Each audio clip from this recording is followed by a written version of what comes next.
Okay, so now we're going to do partial fraction decomposition. And what we're going to cover today, we're first going to remind ourselves how to add or subtract rational expressions, because partial fraction decomposition is this process backwards. So we just have to remember what this process is. We're going to learn how to set them up, and then we're going to do several examples. So let's get into it.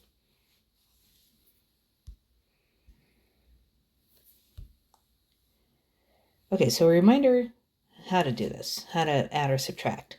So remember, if we have two rational expressions, in this case we're going to subtract them, you need to find an LCD. And in this case, the LCD would just be the two denominators together. So then you have to multiply each fraction by a form of 1 so that they have the same denominator. And then you can combine the top and keep the bottom the same. So pretty straightforward.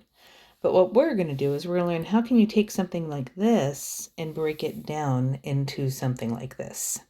And that's the focus. So that's what I'm talking about here. And it's all about partial fraction decomposition. So let's get into it. Now, the first thing you're going to have to learn is how to set them up. And the good news is it's not really that hard to set them up, but let's just get into it. Looking at that example we just did above, if you look at the answer that we got when we combined the fractions, notice the numerator was a smaller degree than the bottom.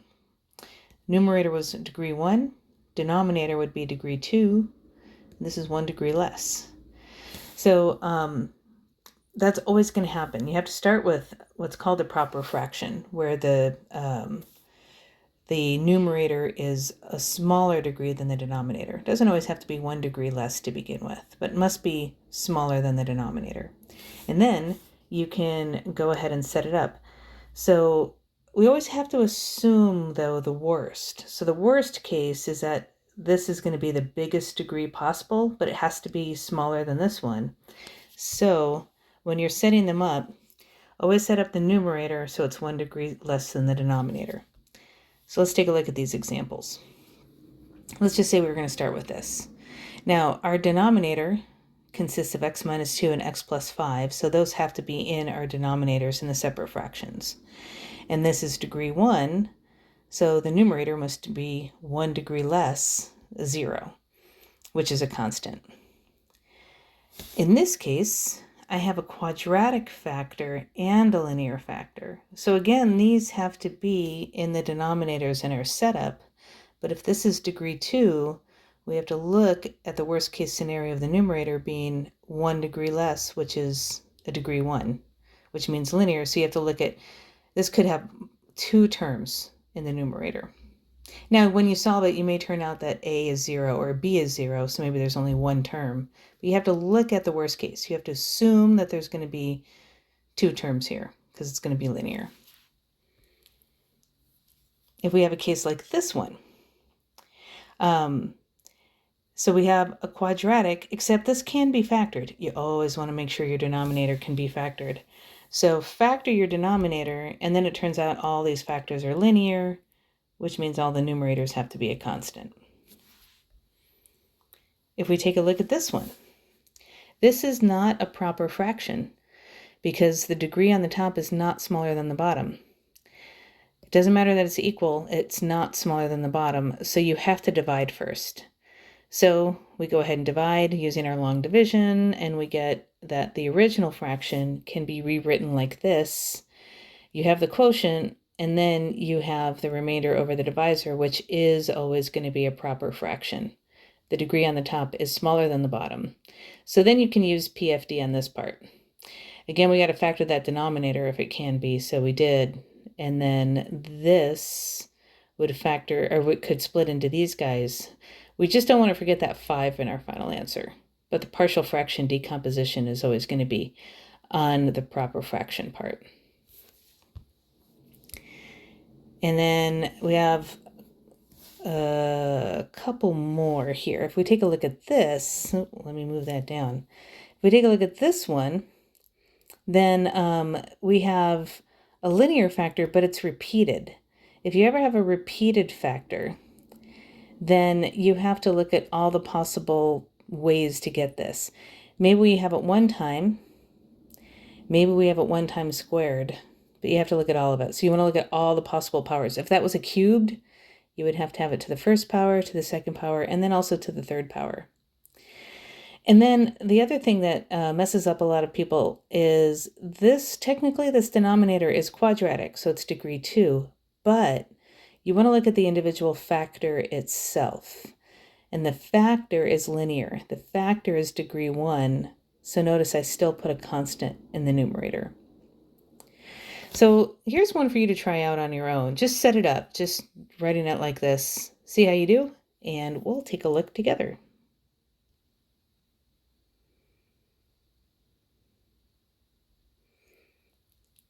Okay, so hopefully you paused it. Let's take a look. You should have gotten this. So we have an x minus 1 that's repeated 3 times. So you have to look at x minus 1 squared, and x minus 1 cubed. This factor was repeated twice. So we have to look at it to the first power and to the second power. And then this guy just got 1 time. This factor is linear, so the numerator is constant. Again, the factor itself is linear. We have constant. The factor itself is linear. It's constant. Now we have a factor that's quadratic, so this numerator is linear. This is quadratic, so this is linear. And then this guy was cubic, so 1 degree less makes this quadratic. Oh, thank goodness I would never make you do something like this. This would be a nightmare. But once you have them set up, then your goal is to find the values of a, b, c, d. One thing I want you to notice in the setup of this, we never at all worried about the numerator. The only thing we had to do was double check that the numerator was a smaller degree than the denominator. But other than that, it didn't matter what the numerator was. The setup it doesn't matter what the numerator is. Okay, so let's actually get into solving these. When the denominators are linear, it's actually really easy. All the work is right here, and you can see that a lot of it is just notes. There's not that much work that's done. So you do have to set it up. So we take this, the denominator is factored, and the whole entire fraction is proper, so we're ready to set it up. Each one of these factors gets its own fraction. Because they're linear, we set up the numerators as constants, and now we got to find a and b. So we're going to use a little trick here. In this problem, x can take on any value. It's a and b that are going to remain constant no matter what x is. So we're going to first rewrite this in this way. We're going to take the LCD, and if you set this up right, by the way, the LCD on these partial fraction problems is always going to be the original denominator. So that's a way you can check yourself to see if you set it up. So we're going to multiply both sides of the equation by the LCD. So if I multiply this first fraction by the LCD, it's going to totally cancel out the denominator. We're just left with the numerator. This fraction, when it's multiplied by the LCD, the x plus 2's cancel, but you'll have a times 2x minus 1. And then this fraction times the LCD, 2x minus 1's will cancel, and you'll have b times x plus 2. Now we're going to use this equation, because this equation is equivalent to this one, except in this version, x can't be negative 2 or 1/2. But in this equation, in this form of it, x can be anything. So we're going to take advantage of that fact, and we're going to use those values of x's to help us find a and b. So whenever you have linear factors in the denominator, we're always going to make this equation. You're always going to multiply by the LCD. But then, when you've got linear factors, pick whatever value of x makes the factor equal 0, and you're going to plug into this version, because let's see what happens. So in this case, negative 2 is going to make that equal 0. If I plug negative 2 into this version of it, though, 7 times negative 2 minus 11 is negative 25. The negative 2 here is just going to make that 0, but a negative 2 here, this is going to be negative 5 times a, and we get a. Very little work, and we were able to find a. And then over here, this factor, x equals 1/2, will make this 0. So I put a 1/2 in for the x there. We have a 0 here, and then if I put a 1/2 here, 1/2 plus 2 is 2.5, or I can say 5/2. And then just to make my life easier, I could have added these together and dealt with the fractions. I just went ahead and multiplied both sides by 2. That way it canceled out the fractions. It just gave me whole numbers. It was easy to deal with. So gave me an easy equation. I was able to solve for b. And then now you know a, you know b. You can go ahead and plug into your setup and you get your final answer. Yay! And this matched what we gave. I don't know if you noticed, this is the original problem that we worked out together. We combined these two fractions and got this, but now we saw how to take this and split it up into the two fractions. Woohoo! So that's the idea. After you do the setup, always multiply by the LCD. And then if you have linear factors, let x equal whatever makes the factor equal 0. You're always going to be able to find a variable that way, or a constant that way, I should say. And then you can just plug in. So, yay! Okay, I want you guys to try one on your own now. Okay, I want you to try the one here at the bottom of the screen. So go ahead and pause the video, see if you can set it up, see how far you can get. Get as far as you can, even if you're not sure how to do the whole thing. And then you can watch the part of the video to get you that part. Maybe you can get a little hint, pause the video again. Do as much as you can, though, on your own.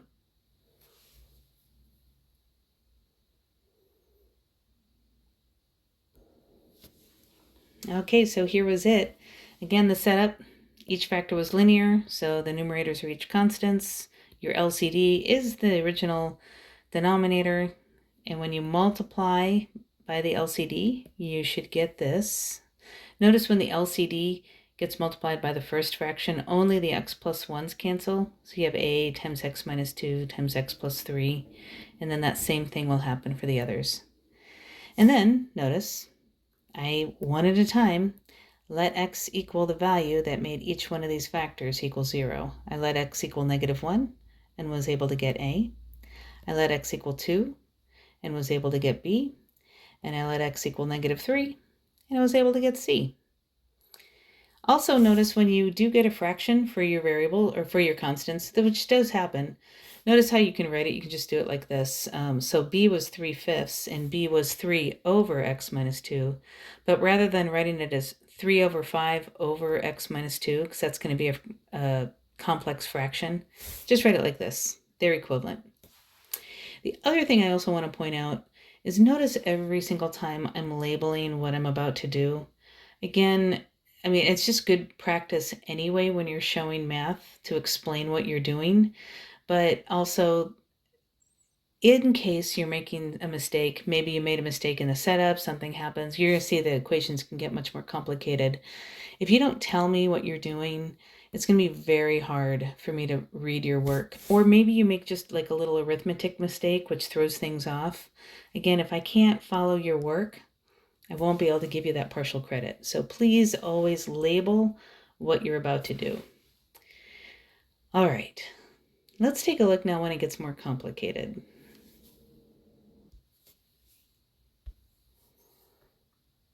So what do you do when you have nonlinear factors in the denominator? And you're going to see the problems can get pretty ugly.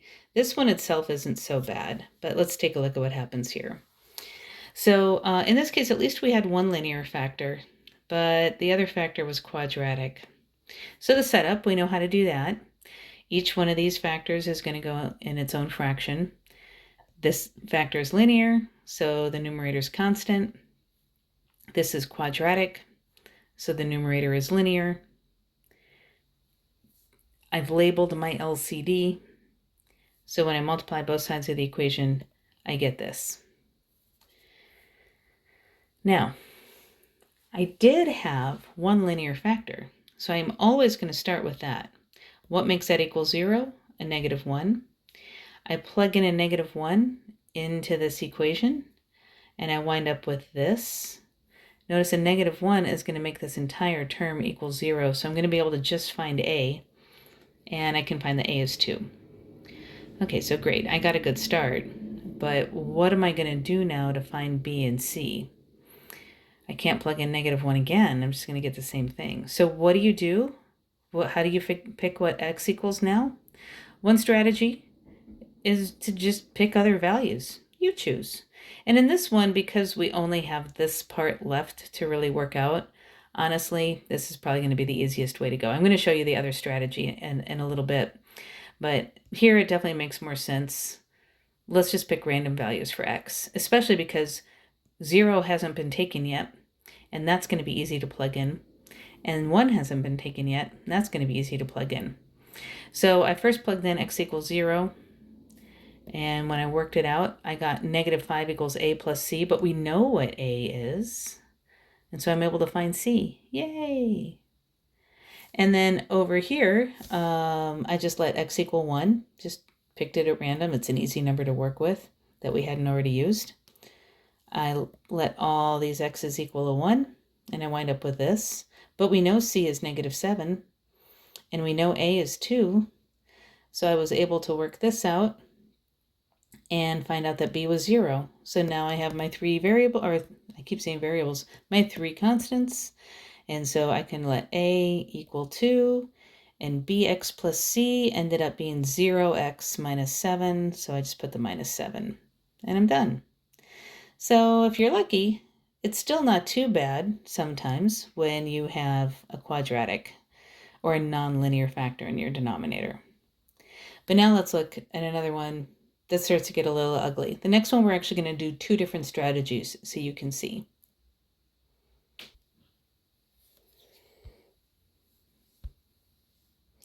Okay, so let's take a look at this one. Ooh, boy. Okay, so the numerator is cubic and the denominator is degree 4, so at least we're proper. We don't have to divide, but we don't have a single linear factor to start with. We can do the setup. That's easy. This factor is quadratic, numerator is linear. This factor is also quadratic, so the numerator is linear. There's my LCD. So I multiply both sides by the LCD, and I wind up with this. But now we have no starting point. So what can we do? Well, we can do what we did above. Remember in this problem, sure, we were able to start off with x equaling -1, but after that, no, we just picked random values for x, and this one ended up being nice and simple. Let's do the same thing here. We'll just pick random values of x, and we'll make a system. Now we are trying to find 4 variables, so we need a system with 4 equations. So we're going to have to let x equal 4 different numbers in order to get those 4 equations. So let's see. So I took this equation. I started off with x equals 0 because that's definitely always the easiest. When I let x equal 0, I wound up with this. 1 is your next one usually. Actually, I can't think of a time when 1 wouldn't be your next go-to if it's not already used. So I let all these x's equal to 1, and I was able to get this equation. And then I went for -1. And then you may wonder, why did I go for -2 instead of +2? I could have done 2. I mean, I could have done 10 if I wanted to. X equals 10. It's totally up to you. I just noticed over here, because everything, the coefficients are all positive. If I had let x equal a positive number, it would have made this side really big, and it would have given me big numbers. And I always like to deal with smaller numbers when possible, so that's why I went for a -2. By letting x equal -2, I just wound up with 13 on that side. So that was the only reason, just to keep the numbers small. And then I let all these x's equal 2, and I wind up with this. Now I have 4 equations. How am I going to solve them? Now you could use linear combination, and I actually do that at the very end if you want to see it. But there's another way you can solve these more complicated systems of equations, which is really elegant. It's called Gauss's Pivotal Method. I'm going to go ahead and put a video, optional video, if you guys want to watch. It's a longer video just because there's examples for you guys to work out. But the first example that I work out in detail to show you how it's done, it's only like, if I remember, I think it's like 10 minutes or something. So it doesn't take that long. But it ends up being a really fast method. And for any computer programmers out there, it's very elegant and efficient on system resources. It's a lot better than doing linear combinations and having to store a bunch of stuff in memory. So it's pretty cool that way. So I'm not really going to explain it here. The good news is I want you to see this, but you're not going to have anything on your homework that's this complicated. And when we do our test, I'm not going to give you anything this complicated either, just because I don't want you to take up the time during the test to do just this one problem. But I do want you to see it because it's good to know, good to be familiar with for later math classes. So I am going to go on with it then. So I've got these systems. I'll just really quickly do Gauss, but I'm not going to go into a lot of detail. If you want more detail, watch the other video that I'll post. So the way you do it is you set it up in a matrix, and the first column is going to be all the A coefficients, next is all the B coefficients, C, D coefficients, and then this is what the answers are, the other side of the equal sign. You always want to put this, the other side of the equal sign in the last column in this method. So that's why I kind of reordered stuff. The other thing too is this equation right here, the coefficient of A is 0, but when you do Gauss, you can never have 0 in this top corner. So that's why I actually put that equation second. So the coefficients A, B, C, D are 0, 2, 0, 1, 0, 2, 0, 1, and there's the 13. 3, 3, 2, 2, 31, 3, 3, 2, 2, 31, and so on. I just put the coefficients. And then the idea is, it actually is a form of linear combination. It just does it super efficiently. It's all about diagonals. And like I said, this is probably going to be really confusing because I am just going to do it really quickly, but watch the other video if you want more detail on it. But what you do is you pivot on this upper corner. Everything always involves this corner. And you do diagonal minus diagonal. Think of it like a square of numbers and diagonal minus diagonal. So 3 times 2 minus 3 times 0. 6 minus 0 is 6. And like I said, you always have to pivot on this corner. Everything's going to involve this corner. So now you just drop down a row. 3 times 3 is 9 minus 3 times negative 3. So 9 minus negative 9 is 18. And then you drop down again. We're going to use these numbers here. 18 minus negative 36 is 54. And then now we've used the B column, so we're going to move over to the C column and do the same thing. But again, we always have to involve this corner, so we're going to do this number, 3 times 0 minus 2 times 0, which is just 0. 3 times negative 2 minus 2 times negative 3, which winds up being 0. 3 times negative 10 minus 2 times negative 12. Oops, negative 6. We use the C column, now we go over to the D column. 3 minus 0, 6 minus negative 6, 15 minus negative 24. And then we go to the last column. 3 times 13 minus 31 times 0. 3 times 13 minus 31 times negative 3. 3 times 13 minus 31 times negative 12. Now by pivoting on this corner, we've actually eliminated all the A's. We've got it down to 3 equations with only 3 unknowns. This row right here means 6b plus 0c plus 3d equals 39. We can think of it that equation. This one is 18b plus 0c plus 12d equals 132, and so on.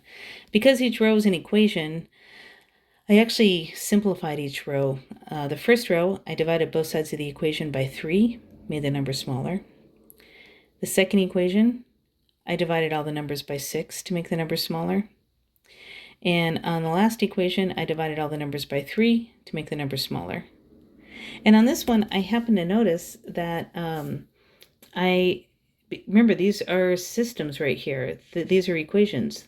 I noticed that I actually have 2 equations with only 2 unknowns because the C is 0. So I was able to find B pretty easily. So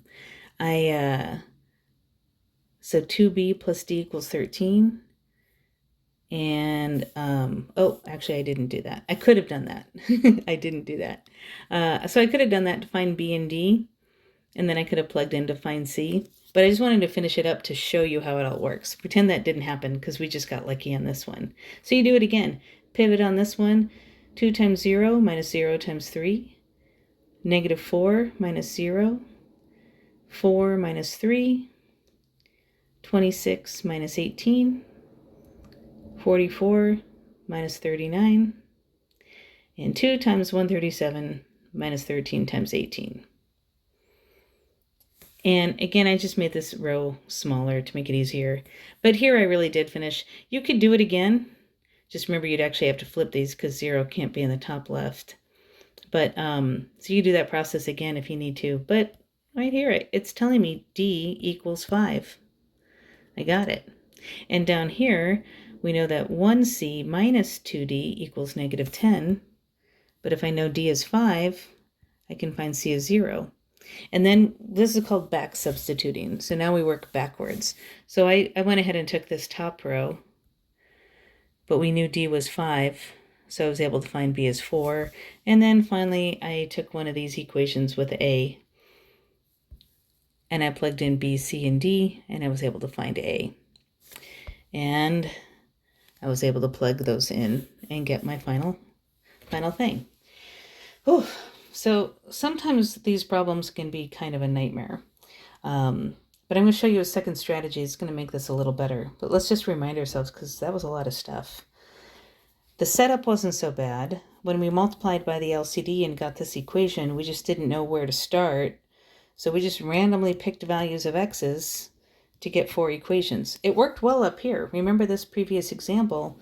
We picked random values for x, and there was barely any work. We got the answer.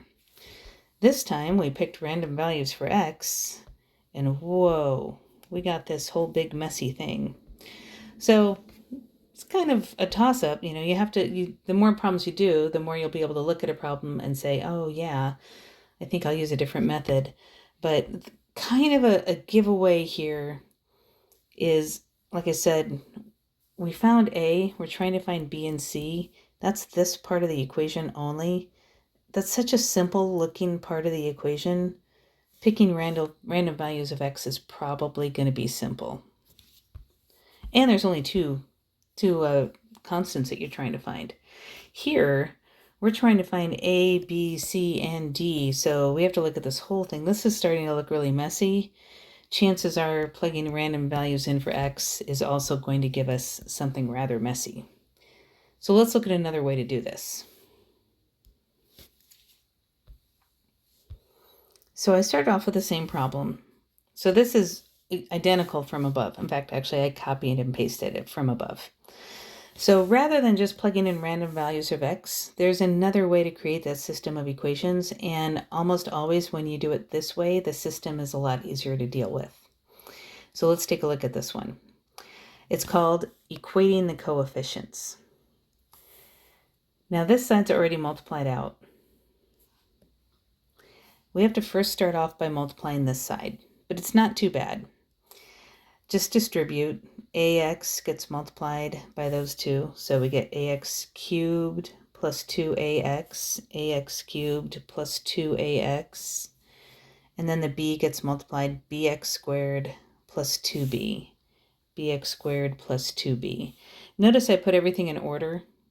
I went from exponent 3 to 2 to 1 to 0. And when I did this side, rather than keep going in the same line, I actually stacked everything up, lining up my like terms. It's much easier to keep track of everything if you do it that way. Cx times x squared, cx times 1, d times x squared, d times 1. And then here's the magic of equating the coefficients. On this side we have an x cubed, and on this side we'll have an x cubed. In order for the two sides to be equal, the coefficient of x cubed here has to be equal to the coefficient of x cubed here. That means 3 has to equal a plus c, and I have a nice simple equation. And then if I look at my squared terms, 9 has to equal b plus d. And then the linear terms, 6 has to equal 2a plus c. And then finally the constants, 13 is equal to 2b plus d. And again, notice I'm labeling what I'm doing. I just went x cubed terms, x squared terms, x terms, constants. And yes, please write the word terms. I get that all the time. Can I just leave off terms? Can I just write x cubed? Oh my gosh, it's one word. It won't kill you to write it. And also, it's more descriptive of what you're doing. So please do that. But then I have these equations, and then in this case we lucked out. This doesn't always happen, and you'll see on our last example. But I lucked out. I actually have two equations with A's and C's, so two equations with two unknowns, and then I have another set of two equations with two unknowns. So this is super easy. I'm just going to put these two equations into one system, and then these two equations into another system. And then I could easily find, in this case, A and C, and then in this case, B and D. So I was able to write my final answer. But notice when we equated the coefficients, how much simpler these were. Plus, the other thing is this whole process isn't that bad, especially if you take the time to line up your like terms. It's very easy to set these up. If you instead pick random values for x, like we did up here, look how crazy some of these numbers got. And I mean, that's a lot of different things to keep track of. If you let x equal -2, wait, okay, so 3 times -2 cubed is -8, times 3 is -24, and then -2 squared is 4, times 9, that's 36. Oh shoot, what was that? Like, it's a lot of stuff to keep track of in your head. This, equating the coefficients, much easier to keep track of everything. So usually when the more complicated it is, this equating the coefficients is going to most often be the easier method to use. All right, so the next page is going to be one for you guys to try on your own.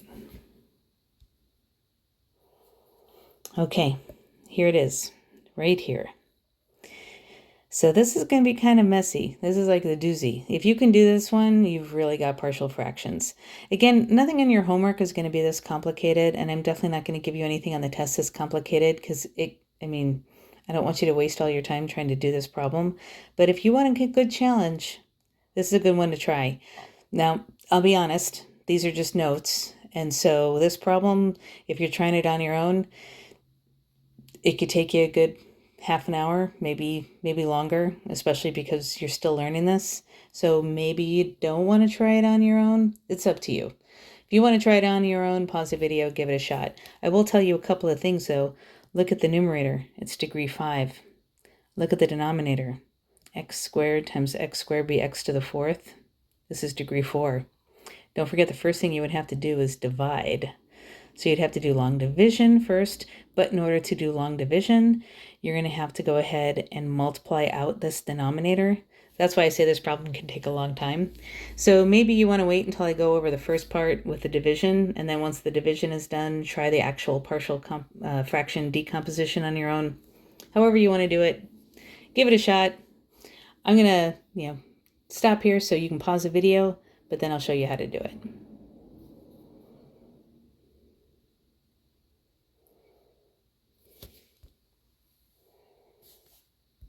Okay, let's take a look. So like I said, it is improper. We're going to have to divide first. So the first thing I did was multiplied out the denominator, and then I did long division. This was my quotient, 5x plus 2.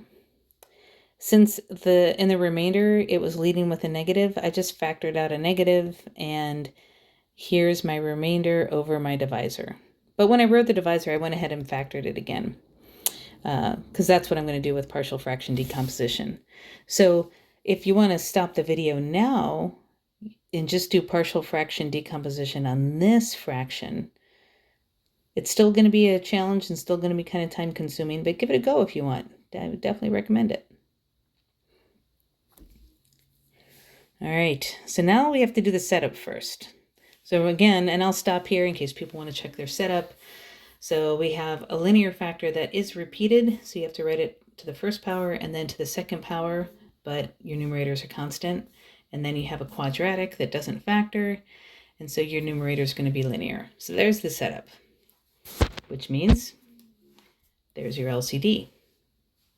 So, we multiply both sides of the equation by the LCD, and we wind up with just the numerator on the left. And then only one of the x plus 1s will cancel out with this denominator. So we have a times another x plus 1 times the quadratic. When you do the second fraction, this time both x plus 1s will cancel. So you'll have b times the quadratic. And then on the last fraction, the quadratic cancels, so you have cx plus d times x plus 1 squared. So this is definitely complicated looking. Now the one thing is we do have a linear factor. So I would always recommend starting with a linear factor. What makes that equal 0 is a -1. If you plug it in, you will be able to get a variable, always. Whenever you have a linear factor, always let x equal whatever makes that equal 0. You will always be able to at least get one unknown that way. But now we're going to go ahead and multiply all this out so that we can equate the coefficients. And that's what I did here. And again, notice how I was stacking up the like terms to make it a lot easier. So you can check that if you want to pause the video and see how I got that. I imagined a times this, so I had ax plus a. So I first distributed the ax across everything, and then the a across everything. And then the b just distributed here. And for this one, I went ahead and squared this, and then I did cx times each term, which is where this came from, and then I did d times each of these terms, which is where that came from. But now I know that 3 must be a plus c. And 10, well, that's going to cancel out, so 10 is b plus 2c plus d. And then 2 is a minus b plus c plus 2d. And then 7 is 2a plus 2b plus d.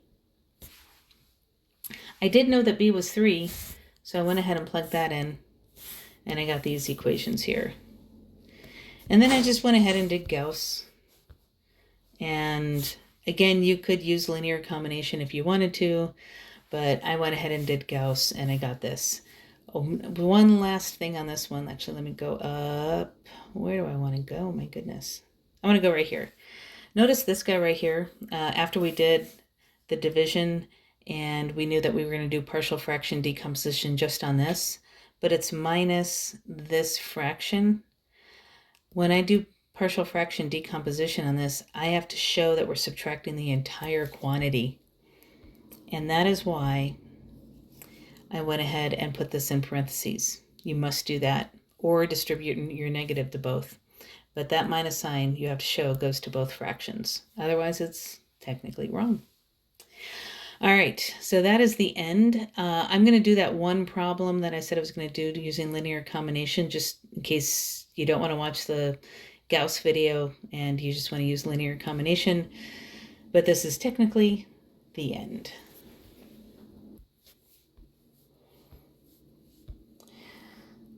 All right, so this is just to show you another way of doing that 4x4 system from above. So this was the 4x4 system that we had. I'm just labeling these so I can refer to them later. Now, in this case, I'm noticing something. We get lucky on this one. I've got equation 2, which is only a b and a d. And if I take a look at equations 1 and 3, if I add them together right now, the a's will cancel, but not the b's. And the c's will cancel, but not the d's. I can combine these two, equations 1 and 3, which I'm doing right here, and that will also get me just in terms of b and d. So I got a little lucky on this one. So I went ahead and used these two equations to solve for d, and then I solved for b. So I was able to get d and b just from the first 3 equations pretty quick. Not always lucky like that, but I did get lucky. So now that I know b and d, I went back to equations 1 and 4. You can pick whatever equations you want. I used 1 and 4 And here is equation 1, here is equation 4. I plugged in the b and the d that we knew, and I was able to get down to this. And now I've got 2 equations with a and c, and then I was able to solve for those. So this is another way you can do it. Keep in mind, it's not always this nice. I got lucky on this one. So as you get more and more equations, it can get more and more complicated. Okay, that's the end. Have fun. Bye.